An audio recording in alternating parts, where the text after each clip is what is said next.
다 같이 사도신경으로 신앙 고백하심으로 새벽기도회를 하나님께 드리겠습니다. 나는 전능하신 아버지 하나님 천지의 창조주를 믿습니다. 나는 그의 유일하신 아들 우리 주 예수 그리스도를 믿습니다.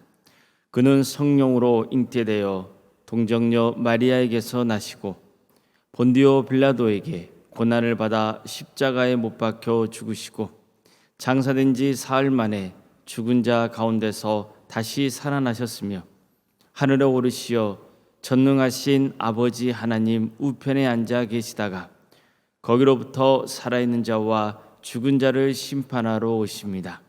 나는 성령을 믿으며 거룩한 공교회와 성도의 교제와 죄를 용서받는 것과 몸의 부활과 영생을 믿습니다. 아멘. 찬송가 542장 찬양하시겠습니다. 찬송가 542장입니다.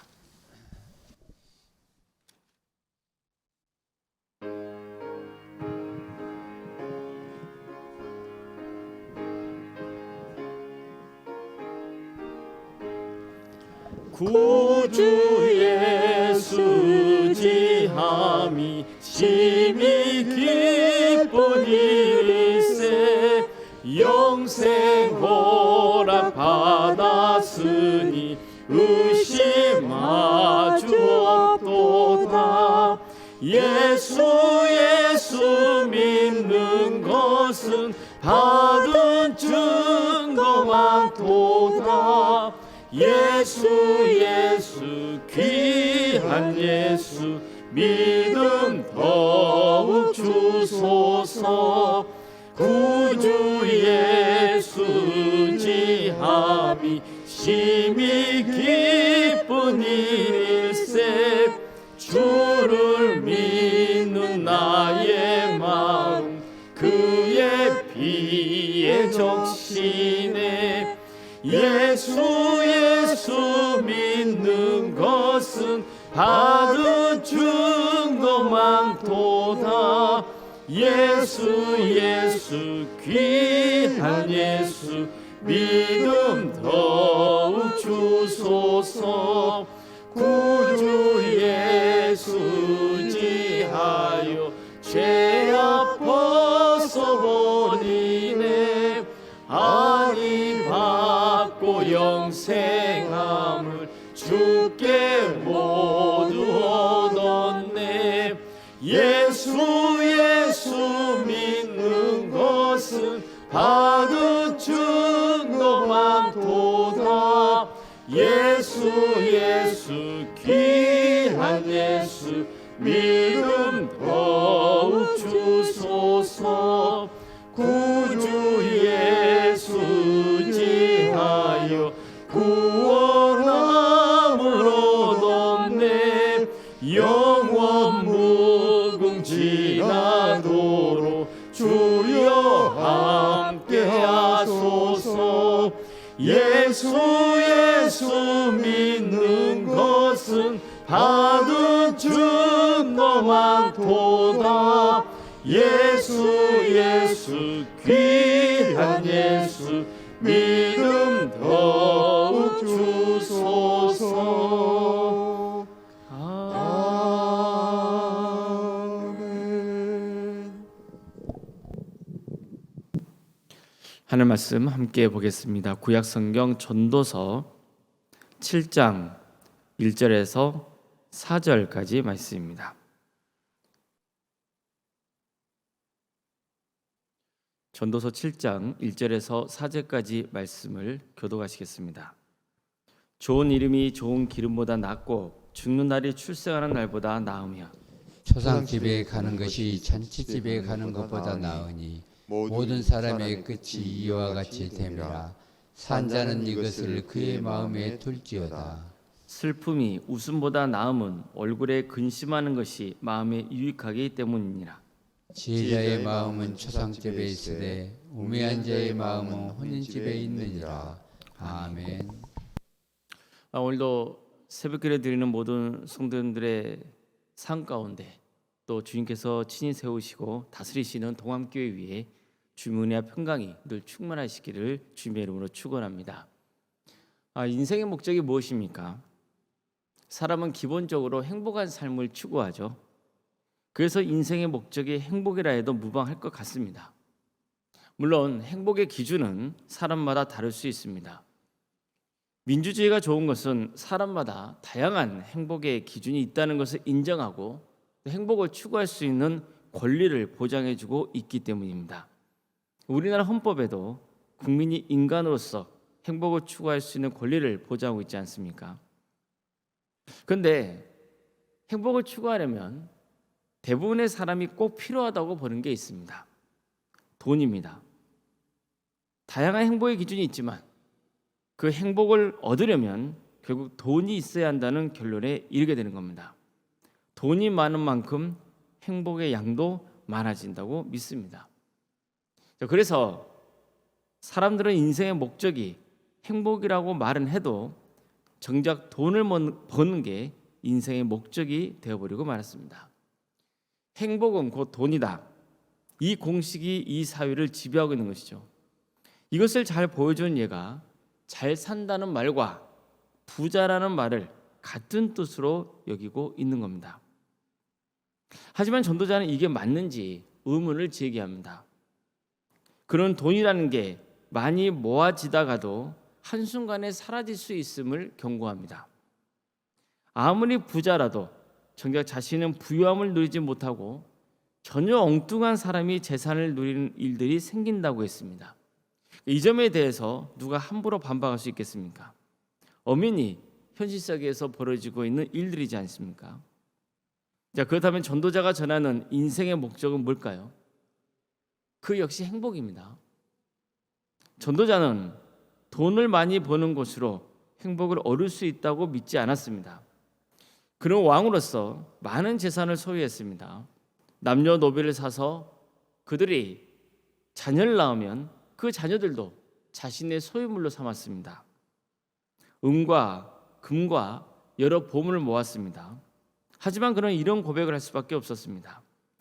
그 후에 내가 생각해 본즉 내 손으로 한 모든 일과 내가 수고한 모든 것이 다 헛되어 바람을 잡는 것이며 해 아래에서 무익한 것이로다. 그는 머리로만 생각해서 부자가 된다고 행복할 수 없다고 주장하지 않았습니다. 직접 많은 것을 소유해 본 후에 깨달은 결론이었습니다. 자, 그렇다면 전도자는 돈이 아니면 무엇으로 행복을 얻을 수 있다고 말씀하고 있는 걸까요? 바로 영생입니다. 그는 이 세상이 전부가 아니라는 것을 알았습니다. 이 세상은 영생을 준비하는 과정인 것을 안 겁니다. 진짜 삶은 이 세상이 아니라 영생에 있다는 것을 알았습니다. 그래서 전도자는 자꾸만 이 세상의 것이 헛되다고 강조했던 것입니다. 영생을 얻지 못하는 인생이야말로 가장 허무하고 비극적인 인생일 수밖에 없기 때문입니다. 이런 점에서 보면 결국 전도자가 전도서를 통해서 알려주고 했던 메시지도 영생의 길을 알려주는 것이라고 볼 수 있습니다. 인생의 목적은 영생이어야 한다는 겁니다. 행복하고 싶으면 영생을 바라보십시오. 이게 전도자가 전하고 싶었던 가장 중요한 말씀이었습니다. 이것은 성경의 기록 목적과도 일치합니다. 성경의 기록 목적도 구원의 길, 즉 영생의 방법을 알려주는 것이기 때문입니다. 대표적인 예가 요한복음에 나옵니다. 예수께서 제자들 앞에서 이 책에 기록되지 아니한 다른 표적도 많이 행하였으나 오직 이것을 기록하면 너희로 예수께서 하나님의 아들 그리스도이심을 믿게 하려 하며 또 너희로 믿고 그 이름을 힘입어 영생을 얻게 하려 함이라. 이 말씀은 좁게로 요한복음의 기록 목적을 전하고 있지만 결국 성경의 기록 목적을 알려주고 있는 것입니다. 구약 성경은 오실 메시아를, 또 신약 성경은 오신 메시아를 전하고 있습니다. 그렇다면 그 메시아가 누구입니까? 예수님이십니다. 그래서 예수님을 믿어야만 영생할 수 있다는 것이야말로 성경에 전하려고 하는 최고의 지혜이며 완전한 진리인 것입니다. 특별히 이 진리를 아주 직접적으로 전하고 있는 성경이 복음서죠. 마태복음, 마가복음, 누가복음, 요한복음 같은 말씀을 바로 이것을 증거하고 있는 겁니다. 이 네 개의 복음서는 같은 말씀을 전하고 있는 것 같지만 실은 내용이 다른 부분도 있고 같은 사건을 알려줘도 그 사건의 의미를 서로 다른 각도에서 전하기도 합니다. 이 복음서에는 나오는데 다른 복음서에서는 기록되지 않는 경우도 있고 기록 방식에 있어서 차이가 있습니다. 그런데도 불구하고 네 개의 복음서가 한결같이 이야기를 전개하는 흐름이 있습니다. 그것은 예수님의 십자가의 죽음과 부활의 영광입니다. 모든 복음서는 이 역사적 사실을 향해 나아갑니다. 예수님의 죽음과 다시 오심, 이게 복음의 핵심이기 때문입니다. 전도자는 본문에서 이렇게 말씀합니다. 좋은 이름이 좋은 기름보다 낫고 죽는 날이 출세하는 날보다 나으며 초상집에 가는 것이 잔치집에 가는 것보다 나으니 모든 사람의 끝이 이와 같이 됩니다. 산자는 이것을 그의 마음에 둘지어다. 슬픔이 웃음보다 나음은 얼굴에 근심하는 것이 마음에 유익하기 때문이라. 지혜자의 마음은 초상집에 있으되 우매한 자의 마음은 혼인집에 있느니라. 지난 시간에 살펴본 것처럼 좋은 이름은 그 사람의 명성, 좋은 평판을 뜻합니다. 좋은 기름은 부유한 것을 의미합니다. 그래서 좋은 이름이 좋은 기름보다 낫다는 것은 좋은 명성을 쌓는 게 부자가 되는 것보다 낫다는 뜻입니다.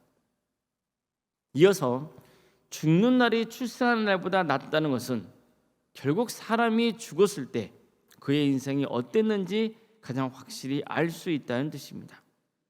사람이 평생 살면서 선을 이루며 좋은 명성을 쌓는다는 것은 정말 어려운 일입니다. 그런데도 그걸 이뤘다면 당연히 그의 이름은 존경받는 게 마땅합니다. 반면에 불을 이뤘어도 사람들에게 손깍지에 당한다면 정말 비참한 겁니다. 그래서 전도자는 초상집에 가는 게 잔치집에 가는 것보다 낫다고 했던 겁니다. 거기서 중요한 인생의 지혜를 얻을 수 있기 때문이죠. 자, 예를 들어서 부자가 장례식장에 갔습니다. 그런데 어떤 사람이 고인을 평가하는 말을 듣는다고 가정해 봅시다. 부자면 뭐해? 구두쇠로만 살다가 죽었잖아. 저거 봐봐. 평생 벌어놓은 거 다 두고 갔잖아. 자, 이 말을 부자가 들으면 어떤 생각이 들까요? 적어도 그 순간만큼은 자기 인생을 돌아보지 않겠습니까? 특히 전도자가 잔치집보다 초상집이 더 낫다고 한 것은 사람은 언젠가 죽는다는 가장 단순한 진리를 일깨워주기에 최적의 장소가 초상집이기 때문입니다. 한 번은 병원 신방을 갔더니 모 집사님이 이런 말씀하셨습니다. 저는 밖에서 지낼 때는 아픈 사람이 이렇게 많은지 몰랐는데 정작 내가 아파서 병원에 있어 보니까 세상에 이렇게 아픈 사람들이 많네요. 힘들게 살아가는 이웃이 이리 많은 걸 몰랐습니다. 나만 편하게 산 것 같아서 하나님께 죄송스럽고 성도님들에게도 미안한 마음이 듭니다. 참 맞는 말이지 않습니까? 병원 밖에서는 다 건강한 사람들만 보이죠. 근데 막상 병원에 가보면 얼마나 아픈 사람들이 많습니까? 세상에서는 사람들이 살아있기 때문에 나도 계속 살아있을 것만 같죠. 하지만 장례식장에 가보면 계속 죽은 사람들이 들어옵니다. 그걸 보면 그렇지, 내가 영원히 사는 게 아니지, 세상에 살아있는 사람들도 결국 다 죽는 거지, 이런 생각을 하게 되는 겁니다. 전도자는 이 지혜를 깨닫기를 기대하는 마음으로 우리를 잔치집이 아니라 초상집으로 초대하고 있는 것입니다. 그래서 인생의 진정한 행복이 어디에 있는지를 깨닫기를 원했습니다. 그것은 죽음 너머의 세계, 즉 영혼의 세계입니다. 영생인 것입니다. 그렇다면 우리가 영생하려면 어떻게 해야 됩니까? 초상집에만 가면 됩니까? 초상집은 사람은 언젠가 죽는다는 것, 죽으라고 돈을 벌고 서로 시기하고 질투하고 악을 행하는 것이 얼마나 허망하고 어리석은 짓인지를 알려주는 데는 정말 유익한 장소임에는 틀림없습니다. 그렇다고 해서 초상집이 영생의 길로 인도해 주는 것은 아닙니다. 진짜 우리가 영생을 위해 가야 할 곳은 따로 있습니다. 예수님이 십자가를 지셨던 골고다 언덕이요, 그분의 시신이 안장된 돌무덤입니다. 그곳에서 우리는 울어야 합니다. 예수님이 내 죄를 위해 끔찍한 십자가 고통을 당하시고 캄캄한 돌무덤 속에 안장되셨다는 것을 깨닫고 울며 회개해야 합니다. 이제 예수님을 나의 구원자로 믿어야 됩니다. 그럴 때 우리의 인생의 절망과 허무는 기쁨과 감사로 뒤바뀌게 되는 것입니다. 죽음이 끝이 아니라 새로운 시작인 것을 믿게 됩니다. 영생이라는 행복의 목적을 위해서 내가 세상에서 무엇을 해야 할지가 분명해지는 것입니다. 첫째, 포기하지 않고 끝까지 믿음의 삶을 사는 겁니다. 둘째, 성령 충만을 구하는 것입니다. 세상 지혜와 지식과 내 의지가 나를 살리는 것이 아니라 성령 충만함이, 성령님께서 임재하시는 것만이 내가 끝까지 믿음을 지키며 내 성품을 변화시키고 능력 있게 살 수 있다는 것을 알고 성령 충만을 간절히 사모해야 하는 것입니다. 셋째, 절대로 악에 굴복하려 하지 않고 하나님의 정의와 공의를 실현하기 위해 최선을 다합니다. 넷째, 하나님을 우리가 끝까지 바라보며 하나님께서 나를 이미 구원해 주신 것을 믿고 하나님의 자녀로서 하나님의 섭리를 믿으며 범사에 감사하는 삶을 사는 겁니다. 다섯째, 이웃을 돌아보며 그들과 함께 웃고 웃으며 깊은 교제 속에 섬김의 삶을 사는 겁니다. 여섯째, 무엇보다도 평생 예수님의 십자가를 바라보며 부활의 영광에 참여하는 것과 영생의 삶을 갈망하는 것입니다. 이 세상에서 가치 있는 삶을 살고 싶습니까? 영원한 행복을 원하십니까? 믿음의 주여 또 온전케 하시는 예수 그리스도를 바라보시길 바랍니다. 그분은 우리를 위해 십자가의 고난을 참으시며 죽으시고 부활하셔서 하나님의 우편에 앉아 계십니다. 우리가 예수를 믿고 끝까지 구원의 길에 간다면 이 세상에서도 이미 가장 가치 있는 인생을 살아가고 있는 것입니다. 하나님의 섭리에 따라서 어떤 사람들은 고난을 겪기도 할 것입니다. 하지만 기대하십시오. 주님이 마련해 놓으신 가장 기쁘고 즐거운 잔치집이 우리를 기다리고 있습니다. 하나님이 함께 하시는 축제의 마당이 우리를 기다리고 있는 것입니다. 보라, 하나님의 장막에 사람들과 함께 있음에 하나님이 그들과 함께 계시리니 그들은 하나님의 백성이 되고 하나님은 친히 그들과 함께 계셔서 모든 눈물을 그 눈에서 닦아주시니 다시는 사망이 없고 애통하는 것이나 곡하는 것이나 아픈 것이 다시 있지 아니하리니 처음 것들이 다 지나갔음이라라. 우리 모두가 끝까지 믿음 생활을 잘해서 한 사람도 예 없이 모두가 구원을 받아 주님이 예비하신 천국 잔치에서 기쁨으로 참여할 수 있기를 주님의 이름으로 축복합니다. 기도하시겠습니다. 사랑해 주님, 오늘도 우리를 주님의 전에 불러주셔서 주님을 예배하며 기도할 수 있도록 인도해 주셔서 감사드립니다. 사랑해 주님,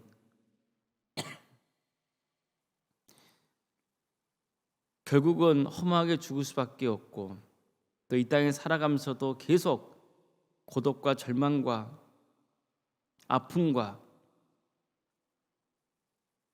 시기와 질투와 이기적인 삶 속에 우리 자신이 멸망하기로 향할 수밖에 없었지만 주님께서 우리를 긍휼히 여겨 주시어 예수 그리스도를 주로 고백하게 하시고 영생을 사모하는 마음을 주시니 진정으로 감사드립니다. 주님, 우리가 끝까지 영생을 기대하며 이 땅에 살아가면서 믿음의 주요 온전케 하신 이인 예수 그리스도를 바라보는 거룩한 역사가 있게 하여 주시옵소서. 항상 겸손한 마음으로 주님을 섬기며 구원의 길을 가게 하여 주시옵소서. 하나님을 사랑하며 내 이웃을 내 몸과 같이 사랑하고 하나님께 기쁨을 드리는 복된 삶을 살아갈 수 있도록 친히 역사하여 주시옵소서. 도함교를 세워주시고 지금까지 은혜 주게 지켜주신 것 감사드립니다. 주님, 이 동함의 제단을 통하여서 하나님의 말씀이 바르게 증거될 수 있도록 인도하여 주시고 무엇보다도 성령 충만의 역사가 이 교회에 차고 넘치게 하여 주시옵소서. 그래서 우리 성도들이 능력 있게 주어진 사역을 잘 감당하며 성품이 새롭게 변화되며 하나님의 말씀에 큰 위로와 샘을 얻게 하여 주시고 세상에 나가서 능히 승리하는 복된 삶을 살아갈 수 있도록 친히 역사하여 주시옵소서. 그래서 한 사람 내에 없이 모두가 구원의 길을 가게 하여 주시옵소서. 도함교회를 구원의 방주로 삼아주시고 수많은 영혼들을 이 교회에 불러주시어 우리와 함께 기쁨으로 구원의 길을 갈 수 있도록 주여 함께하여 주시옵소서. 사랑의 주님, 어렵고 힘든 처지에 놓여 있는 우리 성도들이 있사오니 그들을 긍휼히 주시고 삶을 회복시켜 주시옵소서. 백혈병으로 또 위암과 유방암으로 폐렴과 당뇨로 심부정증으로 갑상선과 소화장애로 허리골절로 소아마비 장애로 치매와 공황장애와 신경쇠약과 또 사고로 인한 상처와 장애 때문에 어려움을 겪고 있는 성도들이 있습니다. 코로나 후유증으로 또 난청 때문에 또 병대장 수술 후에 계속 회복의 단계에 있는 우리 성도들이 있사오니 주님, 완전한 치유와 회복의 역사를 허락하여 주시옵소서. 우리는 하나님의 뜻을 다할 수 없습니다. 주님께서는 때때로 우리에게 또 고난을 주십니다. 그러나 그 고난은 이 세상이 영원한 것이 아니며 우리가 추구해야 될 것이 영생이라는 것을 깨닫게 해줍니다. 그리고 더욱더 우리를 겸손하게 만들어줍니다. 그 은혜를 누리는 우리 모두가 되게 하여 주시옵소서. 그러나 주님, 때가 되면 반드시 치유해 주시고 회복시켜 주시옵소서. 그래서 우리에게 주어진 시간 동안 정말 능력 있게 감사와 차고 넘치는 마음으로 주님을 섬길 수 있도록 기회를 허락하여 주시옵소서. 요한병과 집에서 유황 중에 있는 성도들을 지켜주시며 격지에 나가 있는 성도들을 주께서 강건하게 붙잡아 주시옵소서. 자녀를 잉태하기를 원하는 가정이 있사오니 그 가정에 자녀의 기쁨을 허락하여 주시고 또 우리에게 이미 주어져 있는 자녀들을 건강과 또 학업과 직장과 사업과 무엇보다도 그대의 신앙을 지켜주시옵소서. 주님, 우리 교회에 많은 부서를 세우신 것 감사드립니다. 교회 학교와 또 구역 자치기관 및 여러 부서 조직을 허락해 주신 것 감사드립니다. 다사랑 지역 아동센터와 또 사랑의 식당 운영토로 하여서 세상을 섬길 수 있도록 인도하신 것 감사드립니다. 우리의 모든 사역이 오직 하나님께 영광이 되는 복된 사역이 될 수 있도록 도와주시고 이 귀한 섬김을 통하여서 한여에도 많은 사람들이 예수 그리스도를 주로 고백하는 역사가 있게 하여 주시옵소서. 원로문생과 사모님, 네발 선교여행을 무사히 잘 마치고 돌아올 수 있도록 인도하신 애 감사를 드립니다. 주님, 우리 목사님과 사모님 성령 충만을 허락하여 주시옵소서. 삶 가운데 하나님의 평안이 차고 넘치게 하여 주시옵소서. 그 가정을 복되게 하여 주셔서 신앙의 명가를 계속 이루어갈 수 있도록 친히 역사하여 주시옵소서. 우리 교회에 귀한 직분자를 세우신 것 감사드립니다. 장로님과 안수 집사님, 권사님과 집사님, 또 교육자들 각각 맡은 자리에서 충성을 다하며 정말 겸손하게 섬김으로써 하나님이 주시는 귀한 상급을 받아 큰 축복을 누리는 복된 삶을 살게 하여 주시옵소서. 설 연휴 기간 동안 우리 성도들 오가는 길 안전을 주께서 지켜주시옵소서. 이제 내일이면 주일 예배를 드리게 됩니다. 많은 성도들이 모여서 주님을 예배하는 역사가 있게 하여 주시고 또 설 연휴 때문에 흩어지는 성도들 어디에 있든지 하나님을 예배하는 예배자로서의 삶을 살아갈 수 있도록 친히 역사하여 주시옵소서. 이 나라에 하나님의 공의와 정의가 바로 세워지며 억압받고 있는 북한 동포들 하루속히 해방과 자유의 기쁨을 맛볼 수 있도록 친히 역사하여 주시고 우리 지역교회와 또 하나님의 나라 의를 위해서 헌신하고 있는 우리 선교사들을 주께서 긍휼히 주시어 그들의 헌신을 축복하여 주시고 그들의 섬기는 자리에 30배, 60배, 100배의 계시를 맺는 거룩한 역사가 있게 하여 주시옵소서. 새벽 제단을 쌓으며 하나님의 은혜를 간구하는 우리 성도들 한 사람 한 사람 주께서 그 이름을 기억하여 주시고 기도하는 모든 기도의 제목들 주님의 뜻 안에서 응답받는 역사 있게 하여 주시옵소서. 오늘 하루의 삶도 주님께 온전히 의지하오며 살아계신 예수 그리스도의 이름으로 기도드리옵나이다. 아멘. 하늘에 계신 우리 아버지, 아버지의 이름을 거룩하게 하시며 아버지의 나라가 오게 하시며 아버지의 뜻이 하늘에서와 같이 땅에서도 이루어지게 하소서. 오늘 우리에게 일용할 양식을 주시고 우리가 우리에게 잘못한 사람을 용서하여 준 것 같이 우리 죄를 용서하여 주시고 우리를 시험에 빠지지 않게 하시고 악에서 구하소서. 나라와 권능과 영광이 영원히 아버지의 것입니다. 아멘. 각자 기도하시겠습니다.